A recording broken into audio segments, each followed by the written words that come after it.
Guys welcome back to our channel. బెండకాయలను కనుక ఇలా ప్రిపేర్ చేసుకుంటే మన ఫుడ్ లిస్ట్లో బెండకాయ అనేది కంపల్సరీగా ఉంటుంది. ఫస్ట్ ఆయిల్ వేద్దాం. ఆయిల్లో బెండకాయలను ఇలా ఫ్రై చేసేసుకుందాం. అండ్ ఇప్పుడు ఇంకో ప్యాన్లో ఆయిల్ వేసేసి దాంట్లో జీలకర్ర, ఆవాలు, గ్రీన్ చిల్లీ, కరివేపాకు ఇలా లైట్గా వేయించేసుకొని ఇప్పుడు దీంట్లో ఉల్లిపాయలు కూడా వేసేసుకొని గోల్డెన్ కలర్ వచ్చేదాకా వేగించుకొని అండ్ దీంట్లో సాల్ట్ వేసేసుకుందాం, పసుపు వేసేసుకుందాం.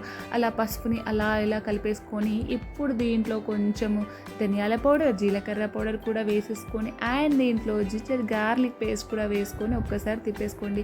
ఆ స్మెల్ మనకి తగులుతూనే ఉంటుంది. ఇదే టైంలో ఇప్పుడు టమాటా పేస్ట్ని వేసేస్తున్నాను. అంటే పచ్చి టమాటాలను మిక్సీకి వేసి ఆ పేస్ట్ని తీసి దీంట్లో యాడ్ చేసుకొని ఒక్కసారి అలా ఇలా కలిపేసుకుందాం. కలుపుతూ ఉండగానే దీంట్లో రెడ్ చిల్లీ పౌడర్ కూడా వేసుకొని ఒక్కసారి కలిపేసుకుందాం. అండ్ ఇది కొంచెం సేపు అలా నిలిచిన తర్వాత ఫ్రై చేసిన బెండకాయలు కూడా దీంట్లో యాడ్ చేసేసుకొని ఒక 10-15 మినిట్స్ వరకు కుక్ అవ్వనండి. అంతే, రెడీ.